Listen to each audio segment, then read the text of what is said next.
when it says life. What's up, everybody? Welcome to Skeptic Haven, and tonight we are going to be deconstructing the Karens.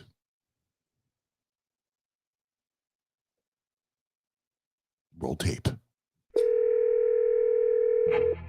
This is Skeptic Haven. Let's talk.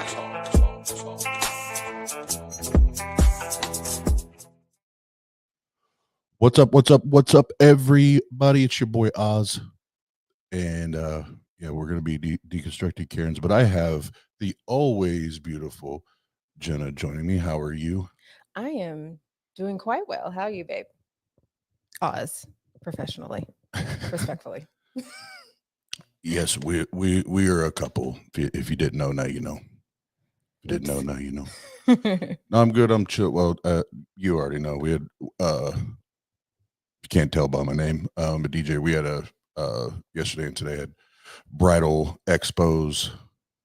They're a blast. We had those, but no, I'm happy to be here. Always fun to hang out at Skeptic Haven because I try to keep a tally each time I'm here to see how many times I cuss. But I have to say this last time that I caught the show live and that Neil guy was on here. Mm-hmm. You know, that Neil guy with the fake hair. I heard him cussing up a storm. So I said a few words. I don't feel nearly as guilty. There you go. See, and you know, just to be on the surface of the topic, that just might be your white privilege. Probably. Yeah, because if I start cursing up a storm, I'd be fired or not allowed back on. Not fired. or what was it? It was a year, 2 years ago. Jena, that's not ladylike. You should be your potty mouth. Oh God, I remember that now. Dang, that was ages where someone was getting upfront mad at me because I was saying a bunch of curse words while I was live, and someone writes in the chat, "Oh, you should be more ladylike," and I'm like, "Thank you for that moniker." Well, you. But no, real quick, everybody in the chat, what's up? What's up? You know, do all the normal, cool YouTube stuff. Hit all the buttons. Hit all the buttons. Don't smash them. I don't know why people say that. That's weird. Don't smash them. Smash it. Just press that button on your mouse. Don't break your mouse. Just or with your finger if you're on click your phone. it. Yeah, if you get it on your phone or you know whatever. You got a touch screen. Just click the buttons. Click the buttons. But get the notifications. Just join the party. Just be here. But no, thanks for hanging out. Before we get to it, I guess Jena, if you're not familiar with Jena and I, maybe we should let you get to know us a little bit, and then we'll dig into the shenanigans. But go ahead, babe. Tell them about you. Ain't that much. I'm not a DJ, so in real life I am a nurse. I've been a nurse for 11 years, but that's all about my personal life that you need to know, I guess. Commonly, I occasionally do streams. You'll on Oz's main DJ channel, you'll hear me in the background yelling or screaming or having fun while dancing behind him while he's doing the. But on occasion on his channel, we do pretty much reviews on. Now lately, we're switching it up. We're watching the PDFs. If you catch my feel, if you're familiar with the Chris Hansen, we've been reviewing topics like that. The perverts, the preverts that be creeping on the minors like Drake. So we've been doing those reviews. We're touching on the Maurice and and the Steve Wilkos and the Jerry Springer. Just fun stuff. Just the old school, things like that. As for me, I don't do much of my own content. I haven't for a few years since, moving, but we'll see. I might dabble. I'm trying to get there. But that's me in a nutshell. I used to be black female. Well, I mean, you can still refer to me as that black female atheist. That used to be my moniker, #NotLadylike, all that good stuff. So yeah, and I'm here. And I'm here, but I'm not all there. I'm here, but I'm not all there. Nope. And I'm Oz, DJ Oz, the mad scientist, whatever the you want to call me. I don't, it doesn't really matter. I've probably been called worse. No, DJ, that's my full-time thing, and obviously I do it on here too, if you're familiar with my individual channel. But we also have other channels. So we have a channel. Well, right now we're renaming, rebranding, because that's what we like to do around here. It's mostly my fault because we started as like current events, pop culture, ish like that. And your boy, I'm too lazy to be tracking down all these people. Got to have the research, doing all this. Yeah. In my ADHD, like I start researching one thing, and then all of a sudden it's like, oh, maybe I should be researching this one. And then it's like I have 8 lists that I started, and not one of them are done. So we're in the middle of doing that. It's going to go more to the reaction stuff on what Jenna, I won't reiterate what Jenna was just talking about. Yeah. Be more focused on that. And then I have a channel that I have 2 or 3 streams on so far, and I'll be picking that back up. I had a little stint there where I'm bipolar 1 as hell, and I was going through a manic episode, and that channel I want to be in my best clear state of mind. So I kind of pulled back. I'm feeling a lot better now, so it'll probably be here in the next days or week or whatever. But it's called There Is No Gray, and it's actually on point with what we're going to be talking about tonight. And calling out and addressing the bigotry, in our country, especially now with the dipshit we have sitting in office. It's only getting worse, but bigotry, as a whole. But this one is really centered at and around racism, and us being able to have that conversation and calling it out and dealing with it, especially for the white people, because the white folk are usually the first ones to start squirming in their chair and don't know what to say or do. Yeah. So happy Black History Month, by the way. Hell yeah. So perfect alignment. 100%. 100%. So we so the Deconstructing Karen on the thumbnail. Well, babe, you because you're the one that turned me onto this onto this documentary. Yeah. And it's one of the best documentaries I personally, my opinion, that I've watched. So if you want to tell the peoples about it, and then I'll make sure I got everything pulled up here, and we'll do that to get the conversation started, so you know what we mean by deconstructing Karen. Right. And if most of y'all are connected to our various channels, this was something we reviewed as a 2-parter with Maya and Jay. So Deconstructing Karen was a documentary that came out a few years back. It's mainly centering around 2 women, one Black woman, one Indian woman, where they host dinner parties or lunch parties, or it's dinner parties. I forget what the actual dinner party is called, but Race to Dinner. Yes, Race to Dinner. Thank you, babe. So they decided to film one particular dinner party where they have a group of white women come and have dinner, and that is where they sit down and have a discussion about racism, the Black experience, and relaying all of that, which has been controversial for generally white people in America to talk about. A lot of people want to say racism no longer exists. They don't see color, blah blah blah, whatever. And the point of it is acknowledging your lack of understanding your own privilege as a white person. And one of the most powerful people in America is white women, because it could be any given situation where you have a Karen. That's why it's called Deconstructing Karen, because Karen is the big no word for them. Oh, I'm not a Karen. But anyway, yes, you are. The very reason you're acting that way makes you a Karen. Anyway, so it's I don't want to get too much detail, because you will get the full, and we're going to show some clips about it so that we can get the conversation starting, get a full understanding of what this is. It is very powerful documentary, and I encourage, it's about an hour, 20 minutes. Obviously, we're not going to cover all that time, but I encourage all of you to watch it. It's free on YouTube. Once we have the link, we can post it in the chat. It's really, really good. Really, really good. It really gives you kind of like a, thank you, Crystal. Always up in it, Crystal. I literally just Crystal on point. I literally just clicked over to YouTube for like half a second. No. And then I was like, hold on, Crystal's in the you. chat. Yes. She's going to beat me to it. I don't Crystal's even doing her job. She's doing her job. Why are we even touching the thing? Anyway, thank you, Crystal. Yep. Yes. Please bookmark that, watch it on your own time. Really, really good. But yeah, it's just, a gather. It's,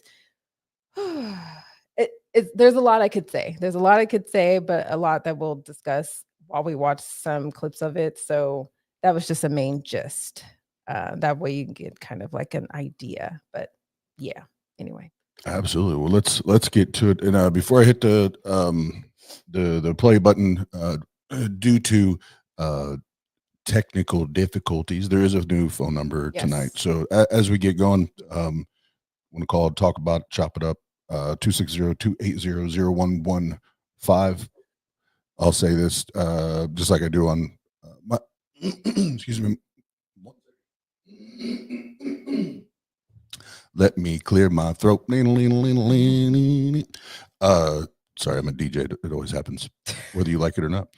But yeah, 260-280-0115. And I'll say the same thing that I say on my channel in regards to this. We'll talk to anybody.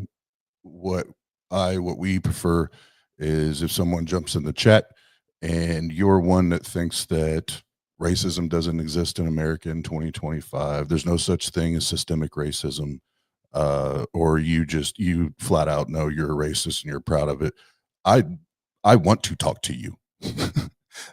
We need to talk to you. Mm-hmm. So we'll talk to anybody, but that that's the target, so to speak. Right. So let's get into it. So I've skipped to about 10 minutes in, only because it's they give a bunch of backstory that you can watch on your own. It's not needed for this purpose.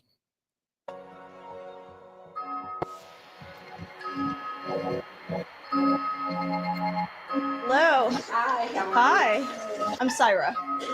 Lori. Hey, Lori. Nice to meet you. Hi, this is Jackie. Nice to meet you. Thank you all. Thank you for being here this evening. We want to have a conversation that we believe is very important. Sorry, I always mean to do this before I hit the play button. So my bad. Two things. One, we are probably going to stop it semi-frequently to make points and also allow time for people to call in if they want to call in. And also, Jen and I are a perfect yin and yang for each other. And I do not mean that in a spiritual sense. It's just, a term. I don't deal with stupidity and ignorance. So if you do call in, as long as you're within your stupidity and ignorance, as long as you're respectful, you'll have no issues. But if you call in and you are that, just expect to either get treated with the same or you just get hung up on. So there's that. And one of the reasons why the United States can't really move forward is because we can never have the conversation about race. My name is Syra Rao. Thank you all so much for coming. Like Regina said, we have this elephant in the room that's killing us all. White supremacy and racism is bad for everyone, including white people. I think we have a window right now, and you all are the key. White women are the key. You have more power than you'll ever know. In this time and place, if you all can join us and join our sisterhood, the world changes. That's why I'm here, because it all starts with conversation. So thank you sincerely for being here, because it's not an easy conversation and you didn't have to be here. You chose to be here. I'd love if everyone could just go around the table and briefly introduce yourselves, say a little bit about yourselves and why you're here. I have 2 young children, and it's important for me that they grow up colorblind, right? First mistake. So that is one portion of a language that no one should be using. Like, please, if you use that now, stop today. Without judgment, stop today. You are not colorblind. Unless you legally are, you legally are colorblind. When it comes to race, when it comes to seeing Black people, for example, you are not colorblind. We will cut that out of language now, because when you say that, that's offensive. I will just put it personally. That's offensive to me. That means you don't see me. Because what is the first thing when you meet a person? You see them before you even speak. Before you even speak, gesture, anything like that, whether it's meeting someone for the first time, interview, whatever, you see that person, right? You see what they wear, what they look like, whatever. But you also see their skin color. I can clearly distinguish Oz from across the room from me right now, across from our studio, is a white man with a Black hoodie, red hat, blah, blah, blah. And he clearly sees from me that I'm a Black woman and everything else. What is the first thing when you describe, when you are, calling 911 for help? They ask for a description. Oh, it was a Black man, maybe 6 foot. You start with a description of their race, do you not? So therefore, saying you are colorblind is an offense, because you are lacking, or purposely wanting to lack, the acknowledgement of who I am. Point blank. Yeah, and the only I guess the only follow-up I have on that is when Jen and I have had this conversation with he's my godfather, but my brother and I call him Uncle Lucian. He's a 63, 64-year-old now, something like that. He just had a birthday, 64, I think. 64-year-old Black man in America. He's had to bust his ass for everything. I mean, but busted his ass and has had to go through so much more than his peers. On and on and on. We can talk more about that later.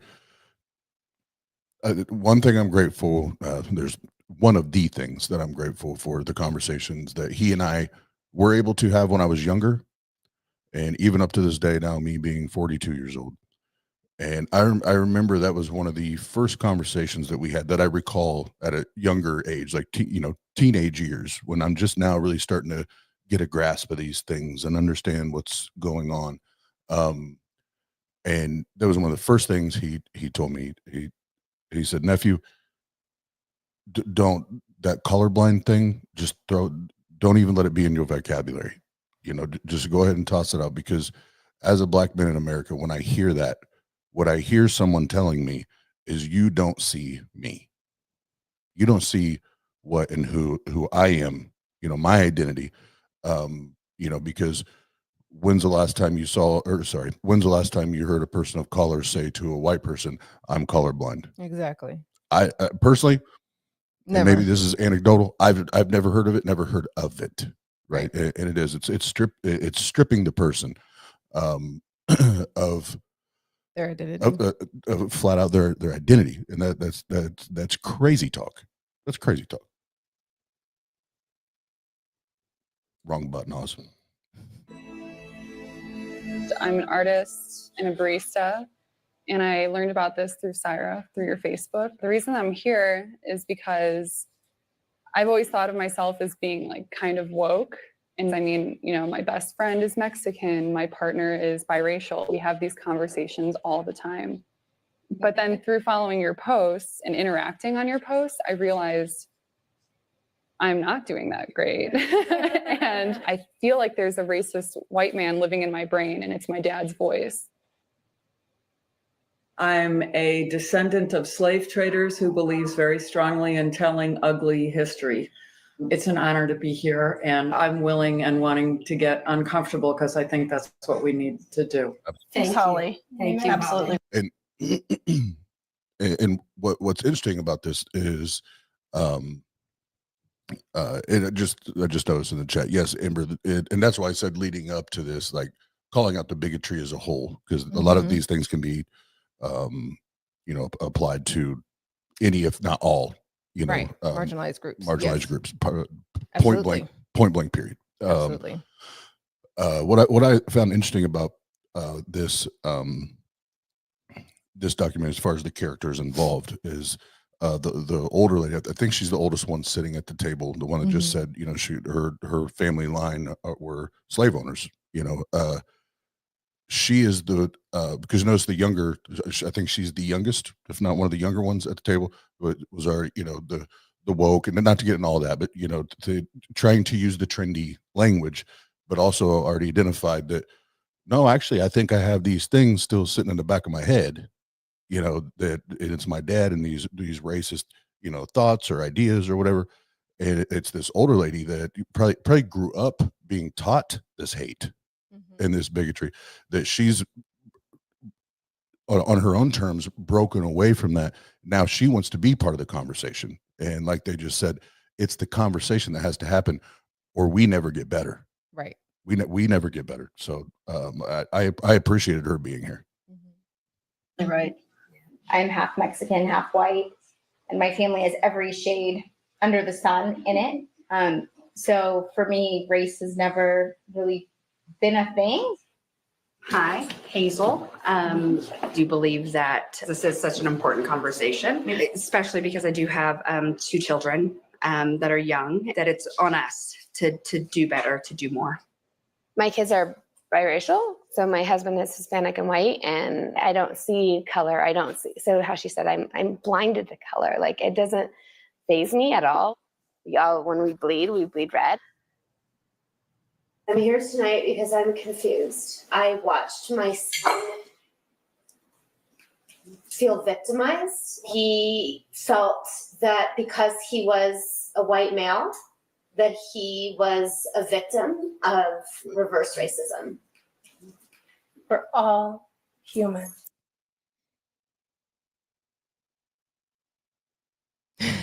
Go ahead, babe.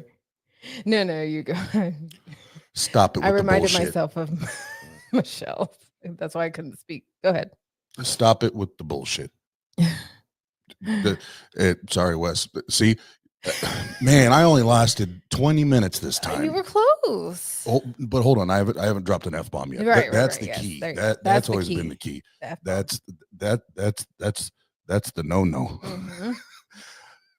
But like my homie Dr. Josh says, miss me with the bullshit. Like, stop it with that. Without getting into all of the definitions and systematically going through that. Yeah. Do you understand, like, racism as defined in the dictionary? We're talking about America. Black people can't be racist, because what you're trying to refer to isn't racism. What you're trying to talk about is not racism. His fifis are hurt. Yeah, you've not experienced it. You have no idea what it's like to be dominated by another race. Right. And to be reigned over and felt to be less than, and dirt. Right? Right. So miss me. No. Miss it. And to toggle back before I have a comment about Michelle. And yes, that where did Jay put it? Yeah, the all lives matter energy is thick. It is very thick, especially with this chick on screen. Where the other lady had said, she doesn't see color, blah, blah, blah. We all bleed red. Okay, fine. Yes, we all bleed red. That's very, very true. But oh, we have a call. I'm going to pause. Who we got? We have a call coming through. Well, it's saying it's my number. What the? We'll try it. We'll try it. Thanks for calling Skeptic Haven. How can I help you? Hello. Hold on. For some reason, you're not coming through on my Bluetooth. Oh, hold on 1 second. Oh, 1 second. Why did it do that?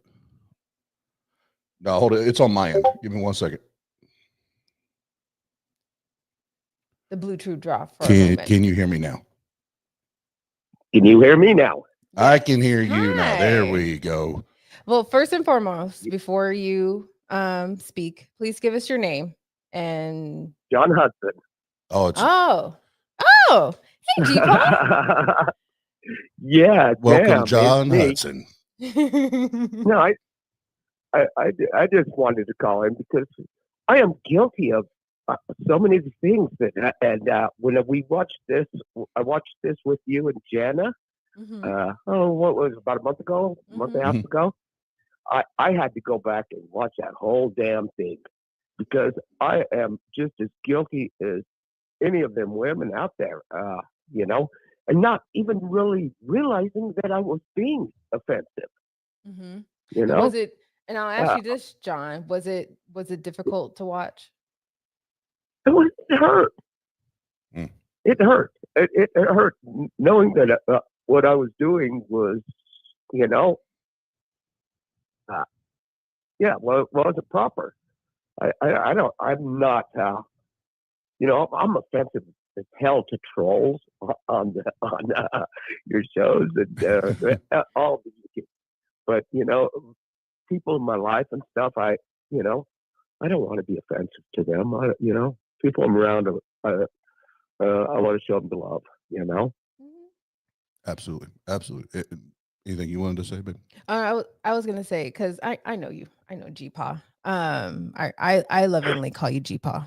But I know you. I know your heart. And that's the first step, right? I think that was the overall arching point. Especially, I know since you watched the whole thing, you'll know towards the end what the outcome was with most of those women. And the overall arching point is that recognizing the word, even if you truly aren't a hateful person, which I know you're not, recognizing that, certain things, words, languages you may have said, to people in your life, and recognizing that, oh, that really was hurtful, and knowing when to stop. That's the point. And that's how we need to stretch that to other people that are still using that same language, that are still maybe genuinely hateful, or just on the cusp of just saying hateful stuff without actually being genuinely hateful themselves. We start with those first. I think that's the best way, so that other people can recognize, well, this is just as bad as showing hateful messages or physical action to those of other marginalized groups. So it's beautiful that for you recognize that, and that's the point. Yeah, I just look, so many people my age, 60 and above crowd, we were raised around it, it doesn't make it right. And I thought I was on the cool end of things, but when I was watching that, I'm like, God damn, I've done that, and I didn't even realize, the offensiveness of it, so anyhow, we're working on things. We are growing. Absolutely. First of all, let's just, first of all, thanks for calling and even sharing, because that again, that's usually what the next part of the evolution or the next turning of events in these conversations is. It goes from I've recognized it, now I'm terrified to talk about it. And the guilt, and the shame, and what do I do? What do I not do? The fact that you're calling in and you are talking about it, publicly, and even with the ones that and you talk with all the time. First of all, kudos to you for doing that. And it also just demonstrates that whether it's, Jen and I or whoever, wherever, that's why it's important to have these conversations and put a huge spotlight on these things. in these issues. And Yes, again, sir. whatever marginalized group it is, right? Yeah. Putting the spotlight on this and talking about it, because you are, and which is awesome. You're case in point that, holy shit, I didn't even realize. I didn't even know it. I didn't get it. And I've always said, you know, that you, for me, when I'm having a conversation with somebody, if you're ignorant just because you're ignorant, you don't know because you don't know, I can deal with that and we can talk. Yeah. It's when people are willfully ignorant that it's, Mhm. oh no, I know I'm hurting people, and Mhm. I know I'm causing harm. I know I'm doing damage. That's when I'm ready to tell you to F off. Right. So again, kudos to you, John. That's amazing. Well, it's always good to talk with you too. I love the hell out of both of you. You really need to take a Texas vacation sometimes. I'm just saying. A good old Texas vacation. Absolutely. And you as well, John. Yeah. Well, I love you guys. You too. Love you. Thank you. And here, Yeah, you too. And here's an interesting fact in the side chat. I'm literally learning something in the stream as we're going. So Aunt Kathy, so that's y'all's YouTube, Aunt Kathy. That's my real life Aunt Kathy. Blood.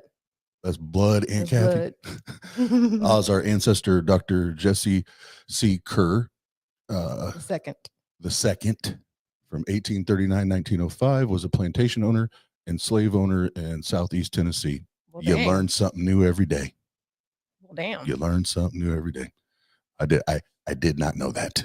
And good for you, John. And yeah, sometimes even that's you know, even just having conversations with friends, whatever, over the phone, even that's part of healthy talk therapy, you know. So Heck yeah. hopefully it did help. But Yes. Thank you for the call. Please, if anyone else is jumping in or has been tuning in since the live started, please call the new number that's scrolling down at the bottom, 260-280-0115.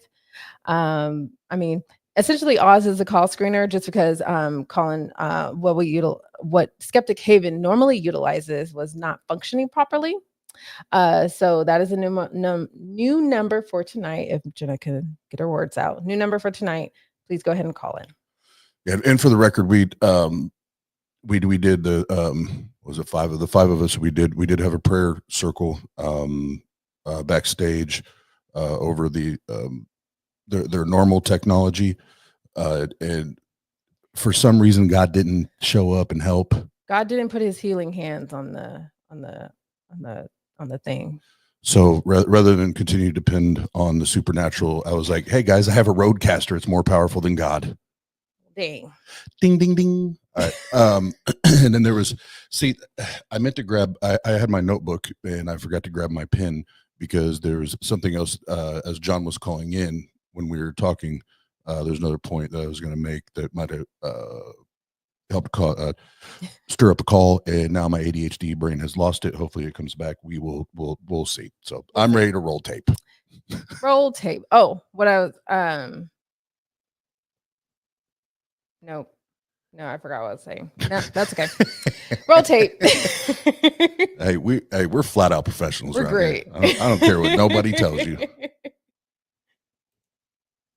We all have a light, a heart shining within us that needs to be seen. We all need to be a little bit better and just recognize the love in each and every one of us. Every single dinner, without fail, we've got like the woke wars. And so it really is this like being wedded to how not racist you are, but it's a start. It's a start, and you've got to start somewhere. One of the things we know is that you cannot change what you don't acknowledge. So we're here to help. And really quick, you don't have to take this off the screen. And this, what she just said, that again, kudos to John. John is our is tonight's example. But I would challenge, like, put this in front of whomever you think in your family sphere of influence that you think you need to put it in front of. And I'm not a betting man, but if I were, I would put a lot of money on it there's a lot of people that you are more familiar with, or sorry, that you're familiar with, that are more inclined to be very uncomfortable with this, if not even hate this, than Right. you even suspect. Right. And there should be no reason that you should hate this. Like, this is a very powerful, great documentary. Absolutely. That you can learn from. So anyone that feels, I mean, I think it's natural if you're in the spectrum of not being Black to feel uncomfortable, because that's the point. Because Black people have been feeling uncomfortable in America for years, right. At the very least, uncomfortable. So that's a good thing. But if you just flat out hate it or just angry about it, then there's a problem. Yep. And one of my favorite quotes all the times is, if you're truly in whatever facet of life, if you're wanting to get better, you're wanting to do better, improve, you have to be willing to become comfortable with the uncomfortable. And that doesn't mean like become comfortable with abuse or anything, but like the uncomfortable conversations, the uncomfortable conflict that can arise, the confrontation, all that. You have to become, unfortunately, comfortable with that, or else we don't get anywhere. Help you acknowledge some things and to try and work on changing some things. So I've heard this a couple times already. Colorblind and you don't see color. And I'm just going to drop the bomb here. That's white supremacy. Color blindness is white supremacy. You even said, I don't see the color of anyone's skin because when we cut ourselves open, we all bleed red. So you acknowledge that you see the red. Mm-hmm. How can you not see the color of our skin? Because to me, my husband's Hispanic. I've dated every race. It doesn't, to me, I see inside. I see your love, your morals, your values. You don't see that. You hear that. You feel that through conversation and getting to know that person. The first time you met your husband, lady, you didn't see his heart. You saw what he looked like. And you even acknowledge that he is Mexican or Hispanic. So naturally, he is a certain shade of brown. I'm sure you see that. I'm sure you see that in your children that you have to an extent. Yeah, what I think is funny or funny sounding about her, the first thing she did was label, Hispanic, whatever it was, and then, but I don't see it. No. You just said you did. Right. Yeah. No. You did. Right. You didn't. And I know this is like I could be sending a stretch, but I feel like that's a lot of Christianese type language when you're like, I see your heart, I see your soul, I see the person inside. Blah, blah, blah. That's a lot of Christianese bullshit. That's what I hear. I mean, I definitely hear bullshit. Yeah. Oh Lord. I see what. Oh yeah, and 260-280-0115 if you want to call in, and talk about it, especially and let's say this, even if this is something like, as you hear this, or even you heard John talking, and you're like, I connect with that, like I whatever, like we'll talk. Like I said earlier, as long as people want to have adult conversations, we can chop it up. Even if that's something that you're uncomfortable with or you're questioning about yourself, we can chop it up. As long as you're cool, we're cool. You're not cool, well, Jena's usually nice no matter what. I'm not. To an extent. Yeah, I mean, she doesn't deal with bullshit, but let's just say my lid for ignorance and stupidity is you don't want to touch that. You. We have it in common. Like my husband, we enjoy doing things together. Like the different things I don't see. Maybe like your experience in the world is different than theirs. Yeah. You walk through the world with a different experience because you are a white woman. Period.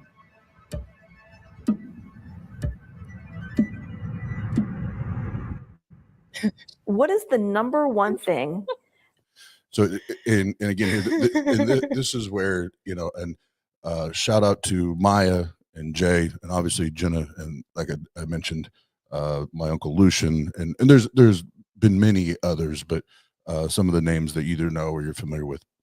And us having these conversations, and one of the things that I've talked about, and the last time Maya and I talked with, it was what, babe, probably half hour, 45 minutes, maybe more about this. Yeah. And Maya and others encouraged me, like, no, Ozzy, you understand, we need you, we need the white man, we need the white woman to talk and have these conversations. They don't, your peers, they don't listen to us. Right. They don't listen to us. It's not until you get their attention that they pay attention. Right. Right. So the the last thing that lady said, hold on, I might have to go back. See, I get going and then I lose what I'm talking about. Maybe your experience is different from. Yes. Thank you. Yep. So it maybe, like I said, maybe this will help somebody as far as like, okay, I can identify that and we can talk about it. Right. Again, 260-280-0115. As much as I'm digging into this, and this is an area that I've always been passionate about, and being educated and learning. And again, most of that in my younger years, I give all the credit to my uncle Lucian and helping with that. White folks, one of the things that we have to realize first is 100% being white gets us things. Does that mean that our life is easy? Does that mean we're handed everything? Does that mean we don't have rough times? Does that mean that we don't go through shit? No, never said that. That's where, not all, majority of white people get it twisted. It's not that you don't have hard times. It's not that maybe your entire life, you just got a really crappy hand of cards dealt to you. Mm-hmm. As white people, though, it's not because we're white. Right? There could be a lot of reasons behind it. But we're not dealt that hand, and we're not limited to our options of what we can and can't do simply because we look in the mirror and we're white people. Mm-hmm. And that's the first thing that we have to acknowledge. It's whether you want to admit it or not, white privilege is real. It's a thing. I could give you tons of again, personal experience, anecdotal, examples, but I'll only give you two. One is when I was still out ripping and running the streets. I remember clearly there was 2 or 3 times where I was the only white boy, and but my nickname that was always Crazy White Boy. That's how they introduced me. This is our crazy ass white, like. But and I was probably one of, if not the most buck wild one out of the group. But there's 2 or 3 times that I remember vividly where we got pulled over, and it was ugly. Ugly. Man, I barely got, I got roughed up. I barely got touched, yo. The black dudes I was with got the brakes beat off them. I watched it. I remember that. And I'm like, hold on, what? Why are they getting it like that? Oh, yeah, duh.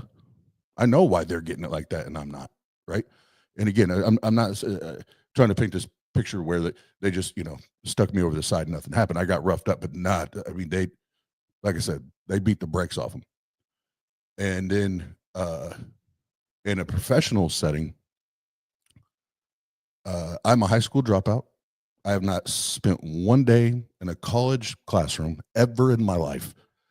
Never had the desire to. And I know for a fact there was 2 black guys that worked at the same company, worked with me, around me, and ended up working, reporting to me as their boss, that I got promoted, making crazy, stupid money, and don't get me wrong, I worked hard. Nobody can take that part from me.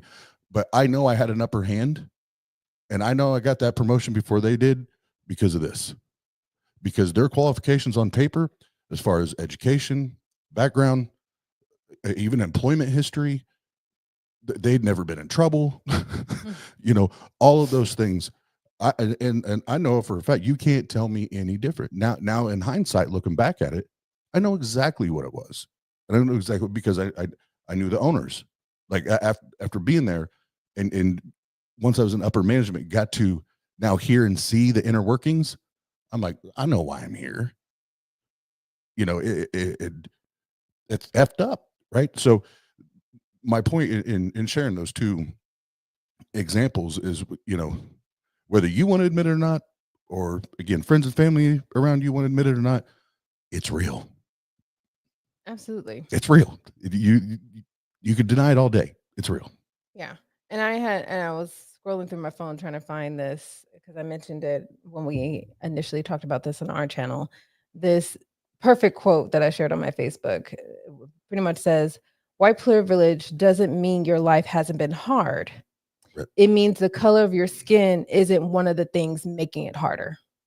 Yeah. Oh, that's way better than how I said it. Yep. Yeah. So it doesn't mean just because, and you know, me and Oz have different life experiences. I grew up in upper middle class, hill, suburban area, no hard life, nothing close touching what Oz has been through in his upbringing. You know, I've always been financially well off, good family, good parents, all that stuff. But I've had struggles and incidences in my life that were directed at me just simply because I'm Black, and even more so because I'm a Black woman. Whereas, you know, he's gotten easier things to him, but also has experienced hard times too.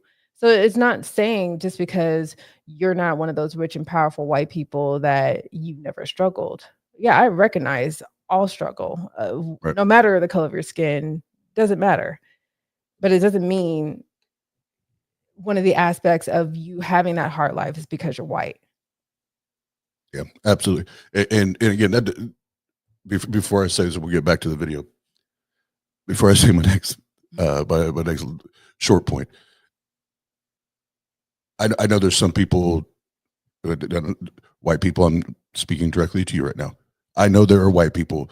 They get born into just really toxic, shitty environments and families, right?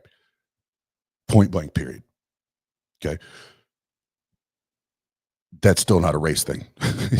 you still could have had it even worse is the point. And for me, the reason I say this, because mine's a little different than that, because now at 42, looking back, and now that I'm clean and sober and I'm so far removed from that lifestyle that it feels at this point like it was a movie.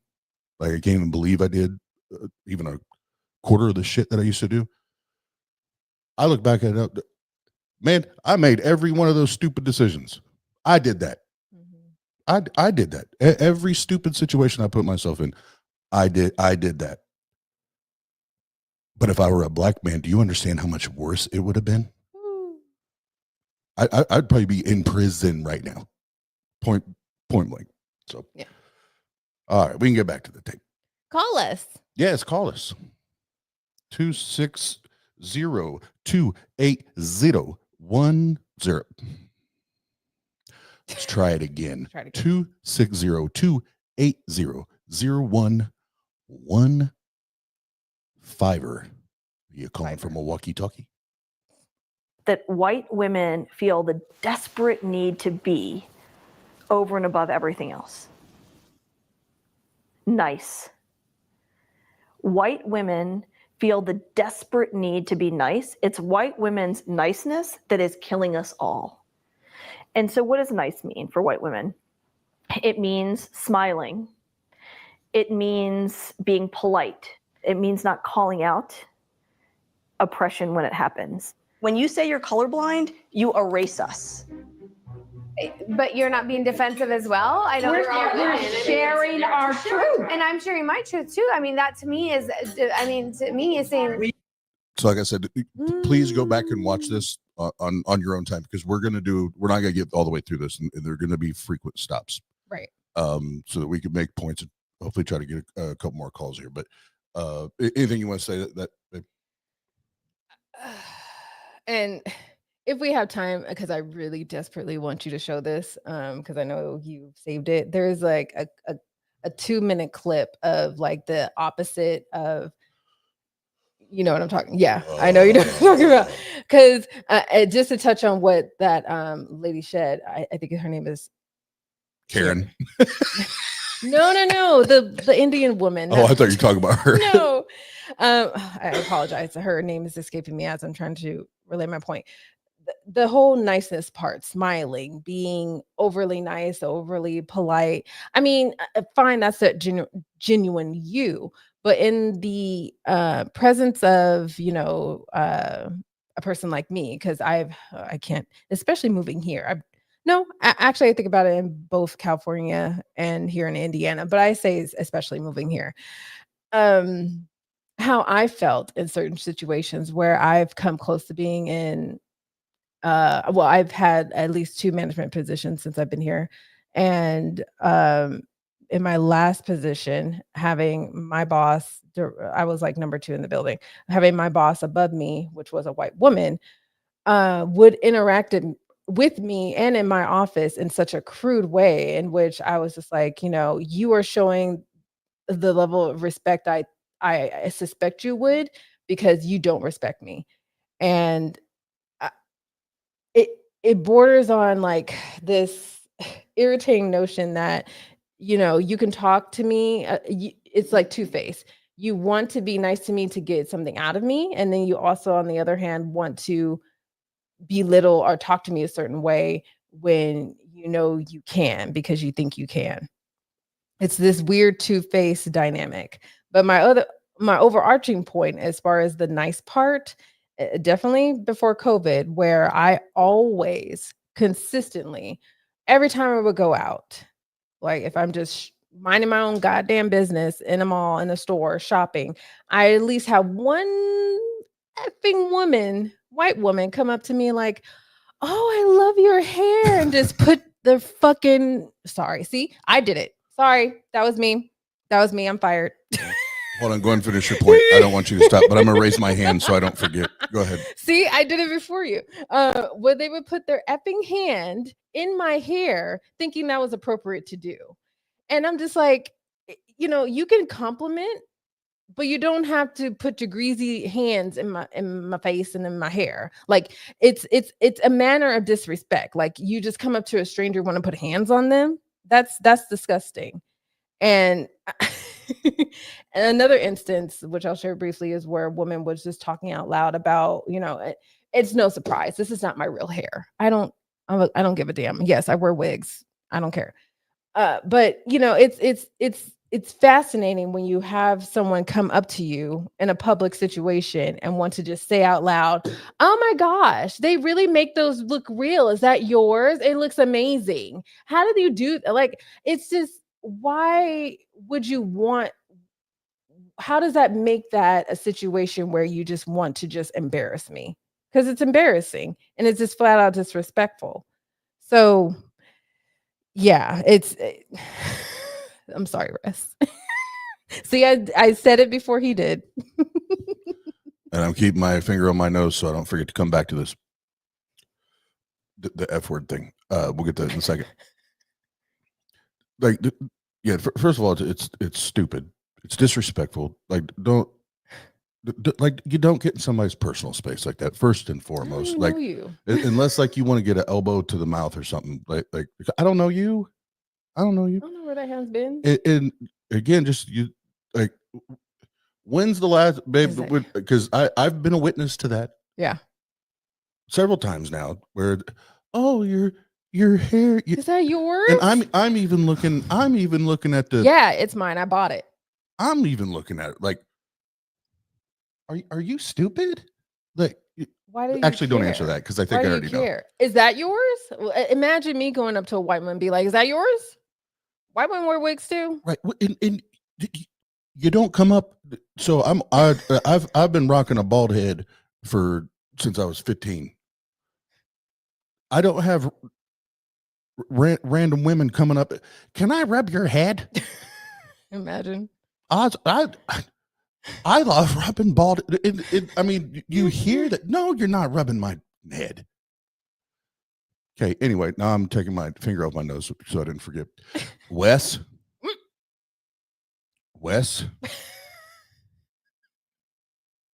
Sorry. I did it. The black woman. It wasn't me. It wasn't me, Wes. I dropped the F-bomb. It wasn't me. It's hashtag not ladylike over here. F it. Anyway, but yes, find that clip because I really want for you to show that towards the end of the show. It's brilliant. It's brilliant. Anyway.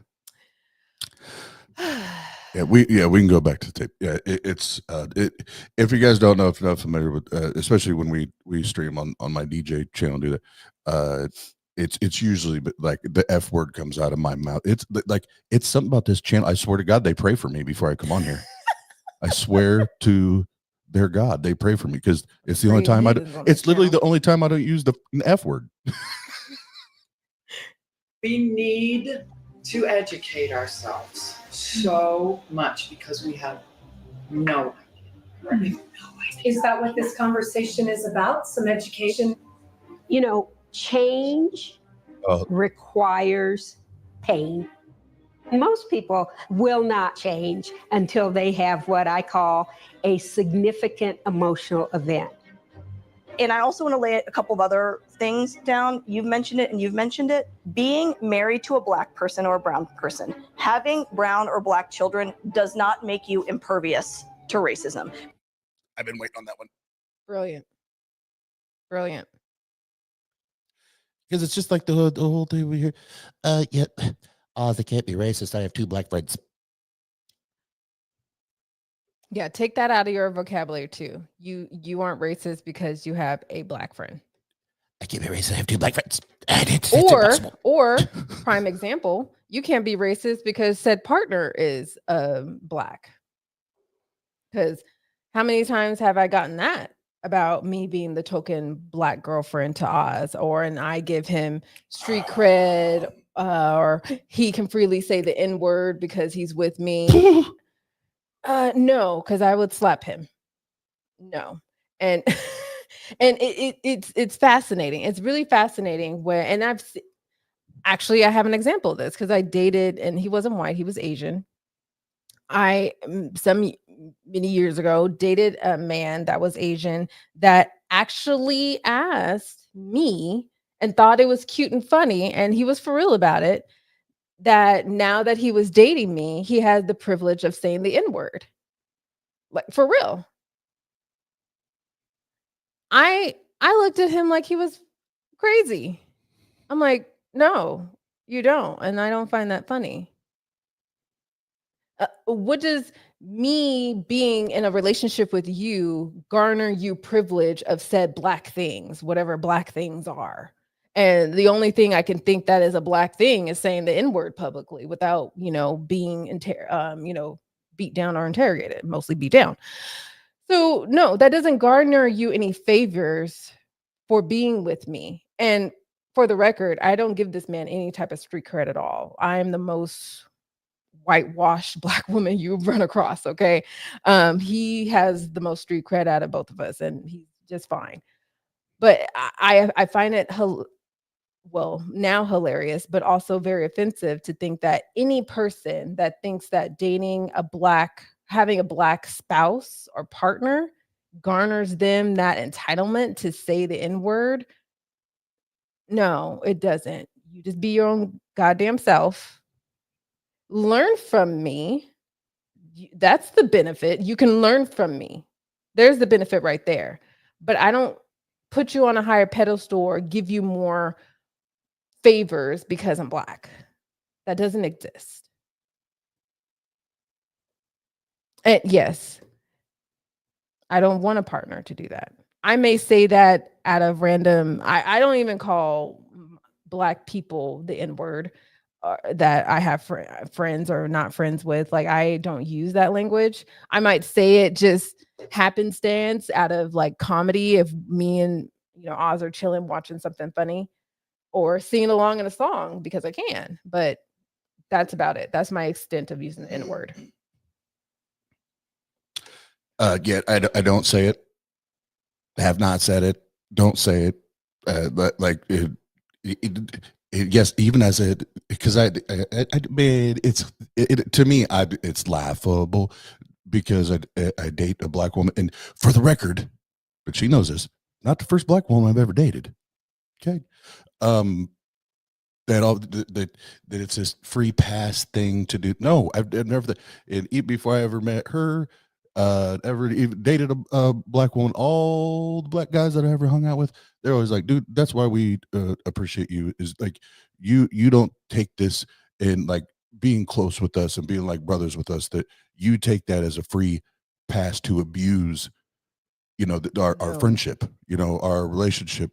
And that's why we were so tight. It's so cool because and again, shout out to Uncle Lucian, because that was just grilled in my head. White boy, you don't get to say that. Point blank, period.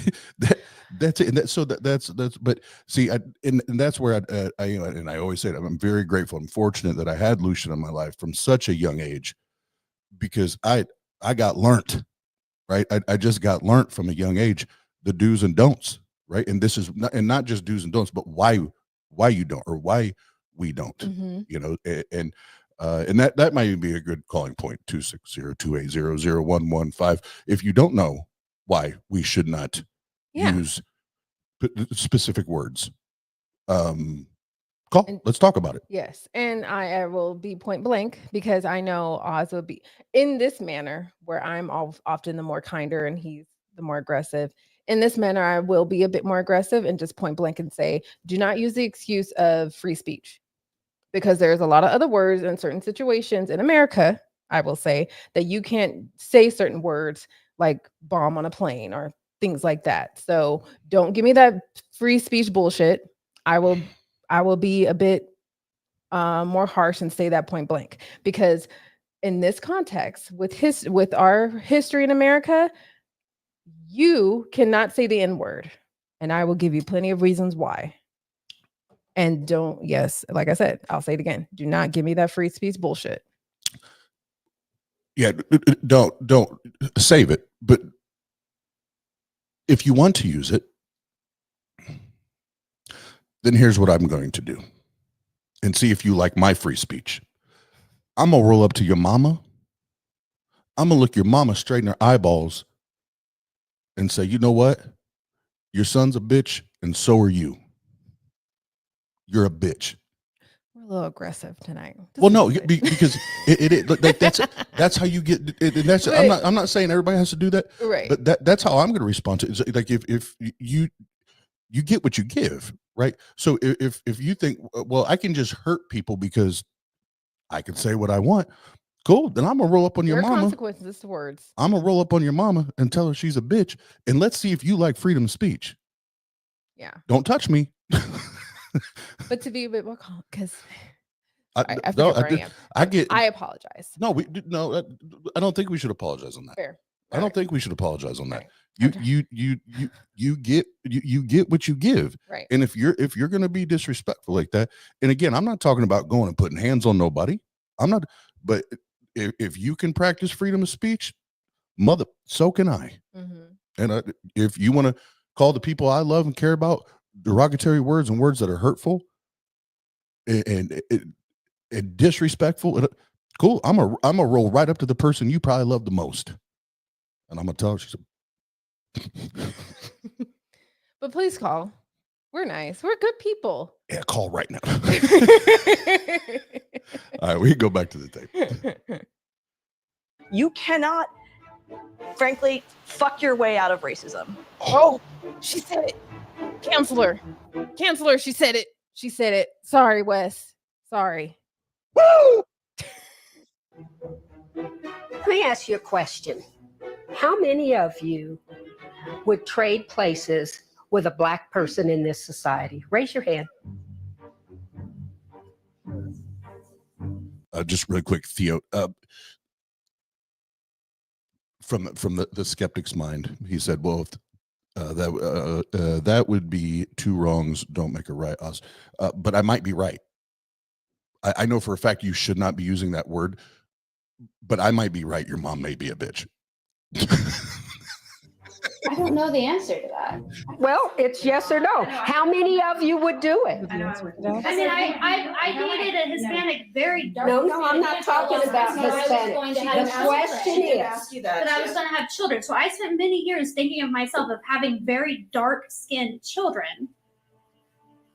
The question is, how many of you would be willing to trade places in this society with a Black person?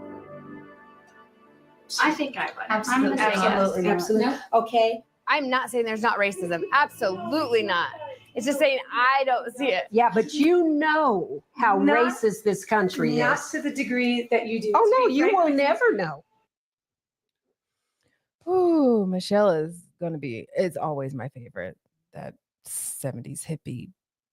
Anyway, okay, there's a lot there. And I'll reiterate kind of that back and forth just in case you didn't hear it. So she basically, obviously the basic question was, and it's yes or no, simple yes or no. How many of you would trade places with a Black? And thank you, Bree. I know you caught it. Thank you. How many of you would trade places with a Black person in America?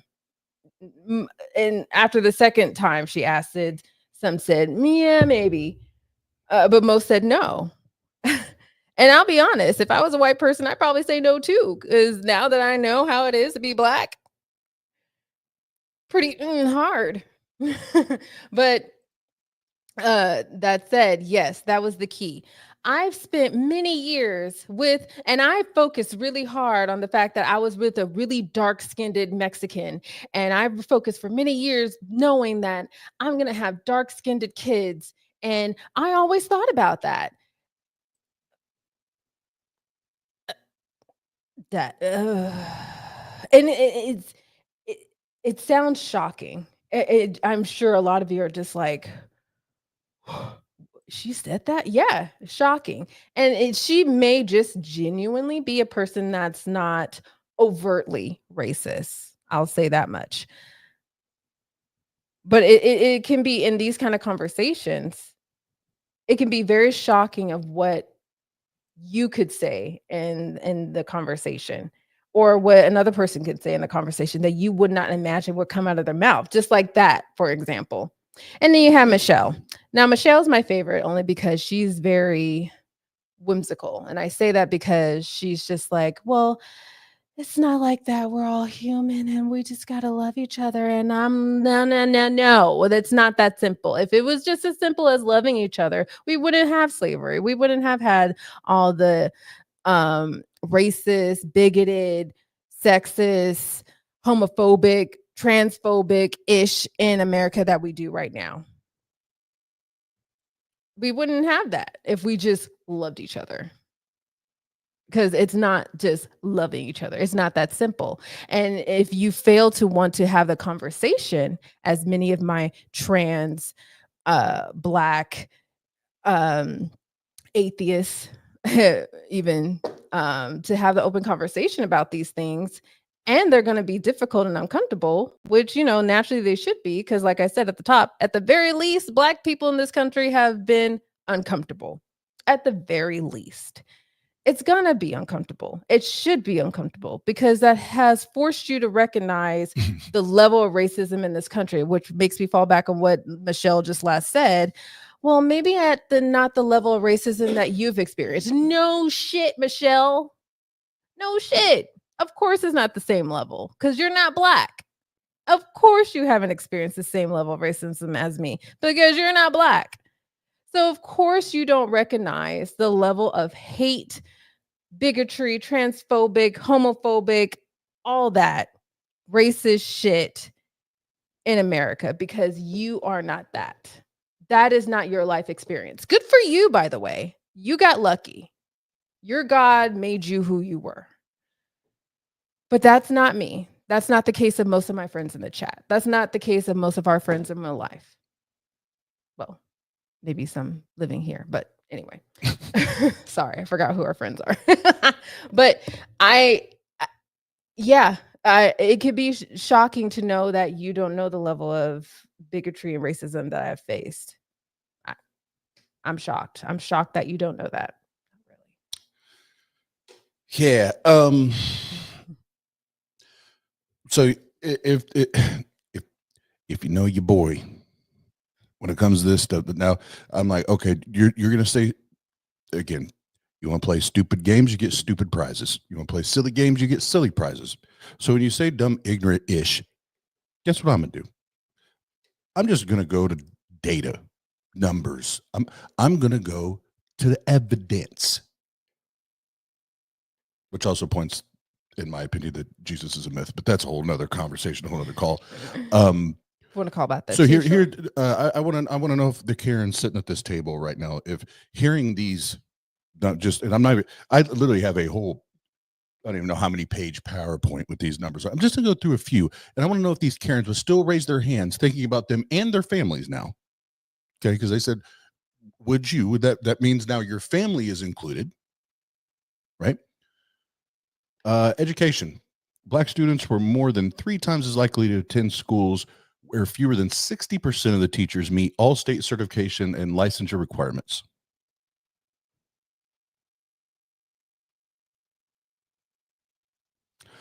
While the gap between college-educated Black and white men in 1980 was slightly less than 10%, by 2014, it was 20%. So keep telling us how much better we're getting, right? Please tell us how much better we're getting. Hold on. I missed one. Black students accounted for 18% of the country's PK so pre-kindergarten enrollment, but made up 48% of preschoolers with multiple out-of-school suspensions. Black students are suspended and expelled at a rate 3 times greater than white students. On average, 5% of white students are suspended compared to 16% of Black students, so 11% difference. Black girls were suspended at higher rates than all other girls and even most boys. Let's see, there's only a couple more. Let me find the other ones. As far as employment opportunities or unemployment, African American unemployment rates are typically double that of Caucasian Americans. Approximately 12.4% of African American college graduates between the ages of 22 and 27 were unemployed in 2013, which is more than double the rate of unemployment amongst all college graduates in the same age range. On average, white applicants receive 36% more callbacks on their resumes than Black applicants with similar qualifications. And there's the one. Let's see if I can find it here. Yep, this will be the last one. In 1980, college-educated Black women with more work experience actually earned slightly higher wages than college-educated white women with the same experience. But by 2014, however, the gap had widened to 10% in the white woman's favor. How do we have a pendulum swing? I don't know. Like that. But it's don't worry about it. It's not real. Right. It's not real. Yeah. Yeah. And that was a good point, Jason. Like, we went from avoiding the topic of white privilege to completely eliminating diversity, equality, inclusion with enthusiasm hugely. Like, don't mind the orange dipshit in the office, but just other companies in general doing away with, DEI policies and all that stuff. I'm just like, what is happening? Like, this is slow motion Handmaid's Tale in the making, I feel like. Anyway. Nope. Agreed. All right. Back to the tape, please. And if you'd like to call in, 260-280-0115. Don't put my ugly mug on there like that. You're going to break my camera, dude. You're going to break my camera. He loves the attention. No, I don't. Please call us. And yes, we can marry the racism with the theology. We can do that easily. Oh, man. Sorry to disappoint if this is not more theologically or non-theologically focused, but we can definitely marry the two. Yeah, I mean, yeah. Y'all know, like, one of my number one homeboys is Dr. Josh, right? Yeah. I learned a thing or two about people liking to own people. Yes. But especially if you want to have that discussion, please call. Yeah, I can tell you if you want to talk about, I can tell you that God doesn't exist. If you want to argue about that, we can argue about it all day long. All day long. Guess what? When you hang up, he still doesn't exist. You know, in this country, we created the criminalization of Black people. And when your skin is seen as a weapon, you're never unarmed. And that's why Black boys and men and women are dying in the street with their hands up.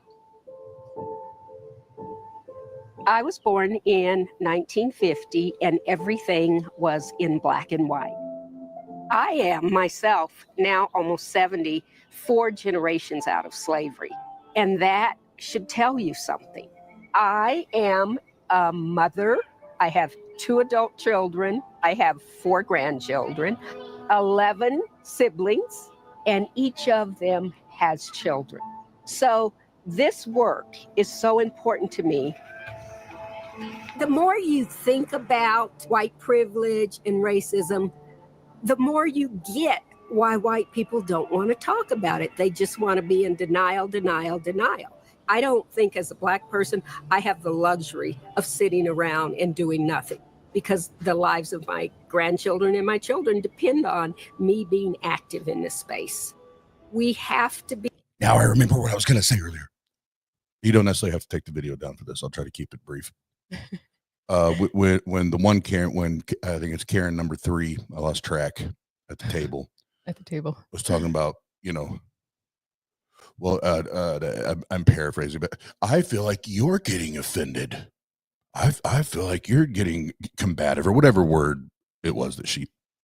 Yeah. Defensive. Yeah, you're getting defensive. Earth to Karen. Earth to Karen. Are you stupid or something? Do you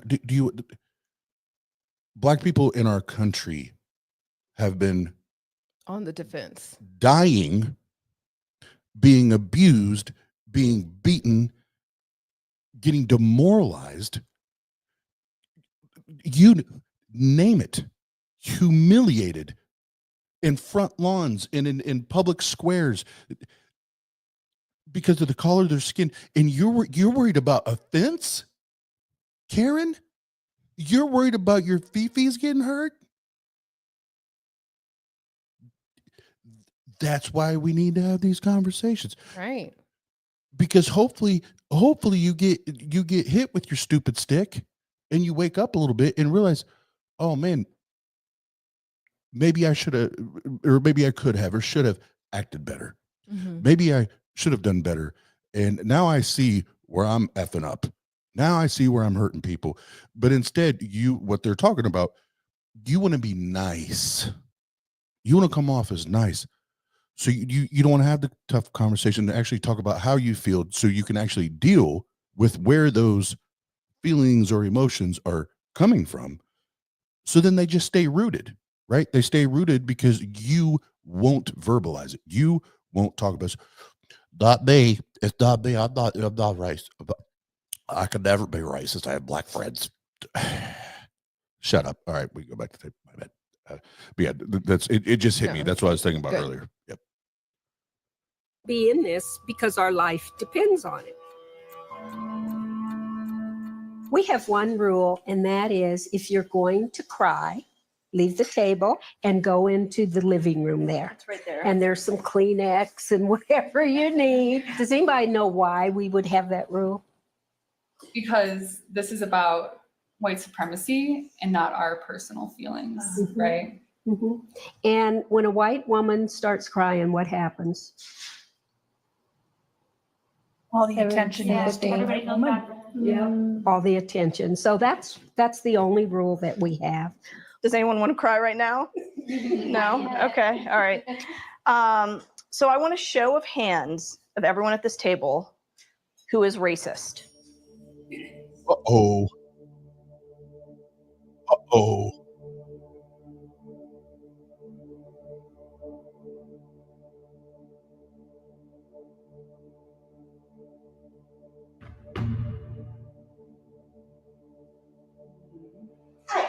I want to cry.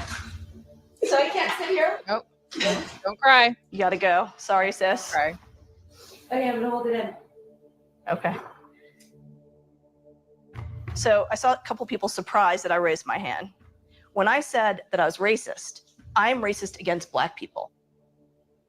So it's institutional. Indians are institutionally racist against Black people. The only person at this table that cannot be institutionally racist against anybody is who? Regina. White supremacy is what keeps Americans from having these conversations about race. And I think it was the great Frederick Douglass who said, power seeds nothing. It never has, and it never will. So what that means for us is white men are not going to give up their power. So that means we have to take it.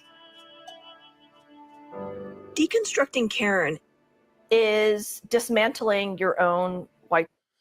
And I remember the first time I heard that when Jena turned me on, made me hip to this document. I remember I had to go back and watch and listen to that twice because I'm like, okay, I want to make sure I'm hearing what she's saying, right? And the institutional part, like I think for everyone, and like she said, and we're again talking specifically about the U.S. on this one, in our culture, what we've known historically and how we've treated Black people, institutionally speaking, systematically speaking, yes, it's been ingrained in our culture. Whether you like it, I like it, we like it, it's there. Does that mean when they're using that racism? Does that mean that because that's I just hate Black people? No, that what they're referring to is the systematic and cultural use. That it's there no matter what. So as a whole, as white people, whether we like it or not, it has been systematically programmed into our culture. Does that mean every single white person is racist? No, that's not what that means. So just hopefully to clear that up, because I had to go back, do that, and then also go do my own reading and research on that. So that's not what that means, just to clear that part of it up. But is it ingrained in our culture? Hell yeah, it is. Absolutely. And we see, well, we saw a huge level of institutionalized racism, slavery times in America and Jim Crow era, back in the, early 20s through the 60s, even freaking in the 70s and 80s. I'm terrible. So it could be as recent as like 40 years ago that we still have this sort of institutionalized. Even now, I can't even say. I would say the most of it has been like in our country. Institutionalized racism is the thing, and we're seeing it re-up itself more so aggressively with who we have in office, with all these executive orders and major companies doing away with diversity, equality, and inclusion policies. And now I know something I ran across with, this has nothing to touch on racism, but it has a lot to do with the whole religious / medical community aspect of not mass protocoling vaccinations. And now, the Louisiana Health Department is no longer pushing forth protocols to vaccinate. That's disgusting. And even recently, to do more with our LGBTQ plus community, there is a senator, I think, in Utah that is striving to ban throwing up, the LGBTQ flag, but is okaying having Confederate and Nazi flags displayed. So you're okay with displaying hate flags, but you're not okay displaying people that are in this world, our LGBTQ plus communities. So I recently saw that. And I would definitely encourage, if you're wanting a more religious talk, I don't know how much time we have, by the way, but if you still at least one call in, I encourage Begotten Not Created to please call us. We would love to hear from you. Yeah. So if you missed the top of the show, I could tell you exactly how this call will or will not go. So that I'm not a fan of wasting your time or our time. If you're going to call in with the typical Bible Christian apologetic argument for why it's okay for someone to own someone as property, don't waste your time. Don't waste mine. It's as simple as that. Yeah. But if you have a new, better argument that's like earth shattering, that doesn't make you sound like an idiot, Love to hear it. I'm all ears. All ears. I mean, there's no hard feelings. I'm not saying that. I mean, if you came in here expecting a certain conversation, surprise, it's about racism. If that makes you uncomfortable, not sorry. But if you want to somehow marry the conversation with slavery talk or religion, or if your God's real or not, which I'm sure he's not, then please call us. Let's chat it up a bit. I don't know how much time we have left. But yeah. Yeah, and yeah. So, Wes, I'm just to tell you right now. I'm just going to say, Greg, I don't know you. That's one of the most idiotic, stupid things I've ever heard as a follow up to any comment like that. So, congratulations, you got idiotic post of the month, maybe even the year. Great job, stupid. What does that mean? So it's okay to own my horse. Yeah, it was okay to own a dog that we had. What's your point? What are you talking about right now? Greg's dumb. Let's move on. Greg's dumb. So yeah, we have another show to be on. Maya. We have another show to be on. Maya. And here a little over 30 minutes. Begotten? No, that was directly to Greg. Greg's a dumb. But yeah, we have to do that. Bad Science Sunday. Yeah. So we got like 5 more minutes. So Jen, anything that you want to say before we wrap it up? I'll say my bit. If you can please find that clip that I was talking about. Oh, the other crazy one. Sorry, I know you couldn't do it earlier because you're multitasking. So we're gonna stop with the current video. Again, we will encourage you all. If Crystal or anyone in the chat can repost the link to the Deconstructing Karen documentary, please do watch it. It is profound. It is good. It is free on YouTube. Yeah, you will learn a lot. I even learned a lot, mind you, just listening to the conversation, really getting into it. If you don't watch Teacup, where we did a 2-parter, please just watch this alone and watch and digest it for yourself, because you can learn a lot no matter your race. It's profound enough that I'm so happy I ran across it just on a whim. So please do that for yourself. As for me, I don't really do a lot of content like I used to nowadays. Hopefully in the near future, even though I keep saying that, I just haven't. My focus has been on other things outside of the web. But hopefully at some point I do. But in the meantime, you will see me on me and Oz's shared channel, the team and re-up with different sort of content. But I mean, I'm always on DJ Ozzy's YouTube channel, whether he's DJing or we're discussing PDF shit. Chris Hansen. So we've been doing a lot of that lately.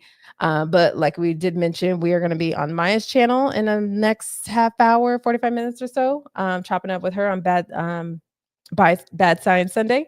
So check us out there. I do have my own personal channel which doesn't have like live videos or content necessarily that I put up, but it has links of past stuff I used to do over the years. I think it's been 3-4 years of content material there.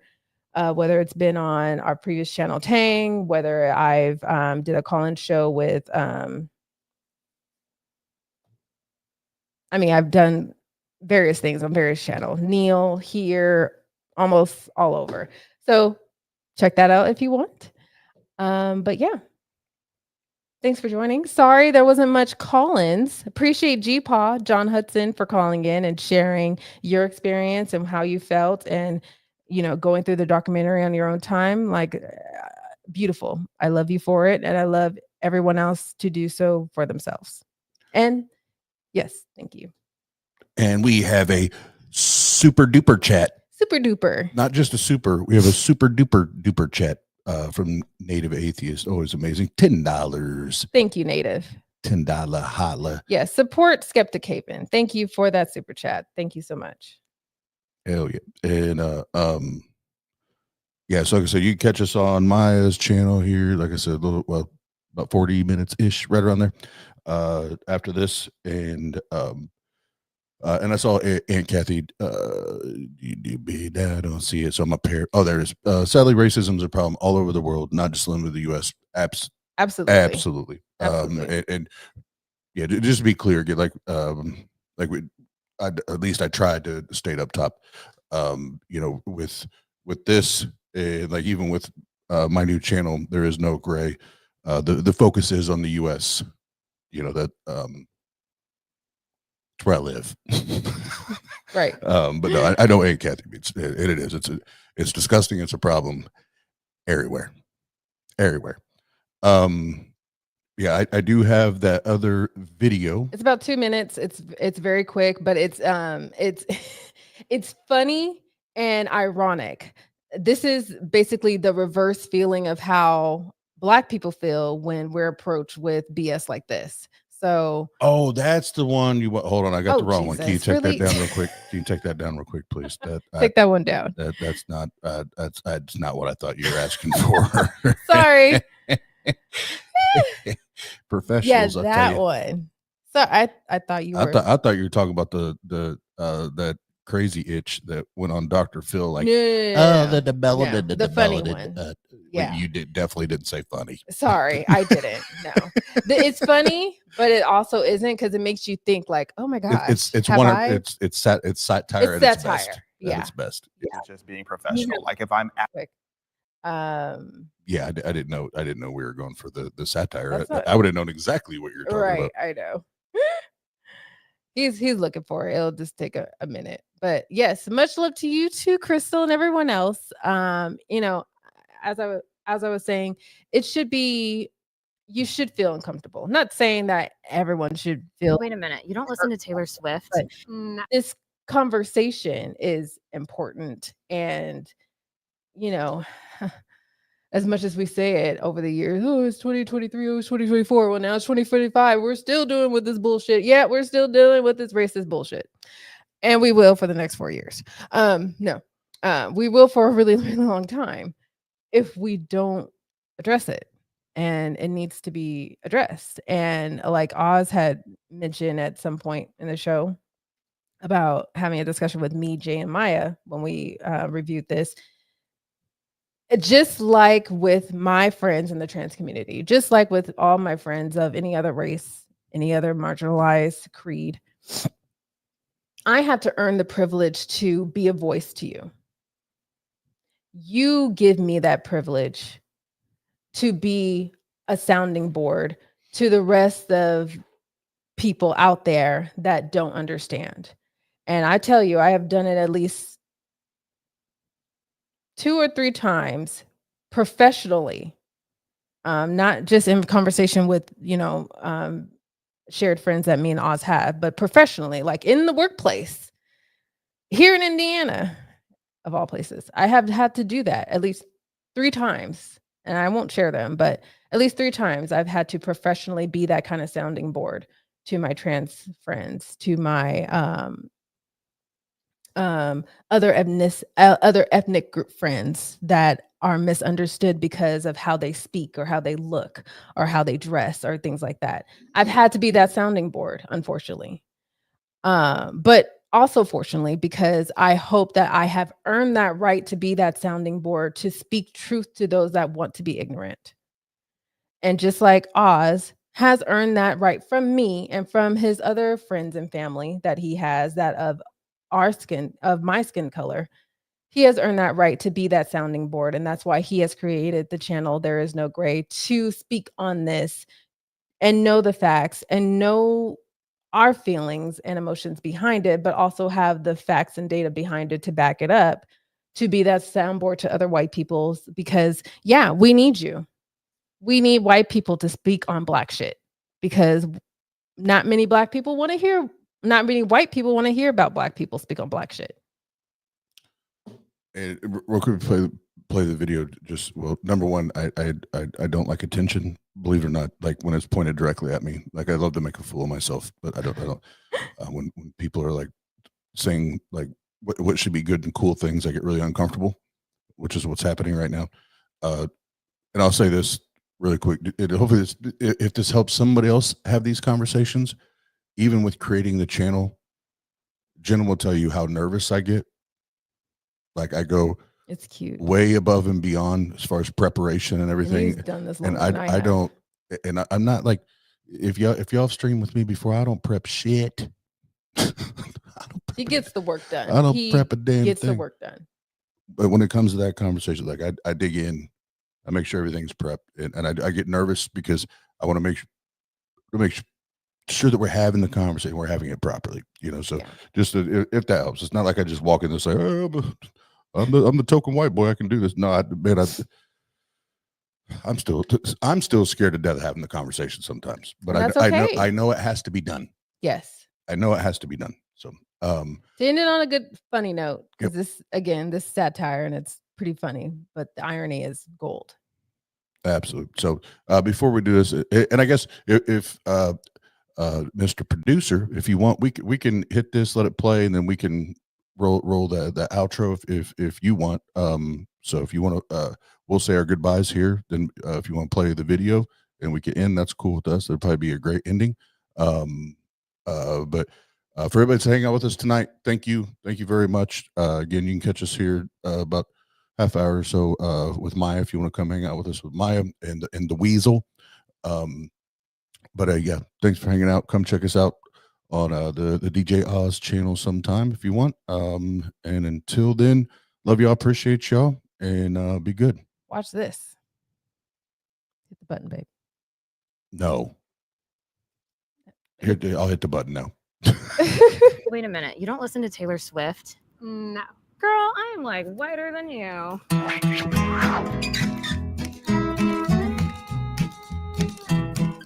Was it hard to grow up in the suburbs? It must have been really boring with no police activity or anything. Your hair is amazing. It's kind of like my golden retriever. It's so limp and lifeless. Like, how do you do that? Oh, wow. Your name is so easy to spell and pronounce. Was it like really easy to get a job? Check out these photos of me volunteering at an orphanage in Europe. Those little white boys and girls, they were so inspiring. Oh, wow. No, you don't sound like a dumb hick at all. That's so cool. You are so pretty for a white girl. It's really sad when Romney lost, huh? Good old Mitt. Couldn't do it. Could not do it. You were dating a white guy. Does he have like a really tiny penis? Oh, you must listen to that rural music, right? You know who you look just like? Who? Jennifer Lawrence? So we just saw Titanic. How are you dealing? I had no idea your people had it so hard. Your skin is so pale. Can I touch it? No, I was just talking about that with my friend Jeremy. He's white too. I don't even think of you as white. I don't. I really don't. Wow. So you have to wear sunscreen? That is so crazy. Hey, I'm from out of town. Can you help me find some meth? What do you mean you don't listen to Macklemore? You're white. I've always heard that white girls are like super boring in bed. Oh, hey. Yo, what's up, my crack? Whoa. Oh, no, man, it's cool. I can say it. My girlfriend's white. Yeah, not cool, man. Oh, okay. My bad, Daniel. My bad. It's crack.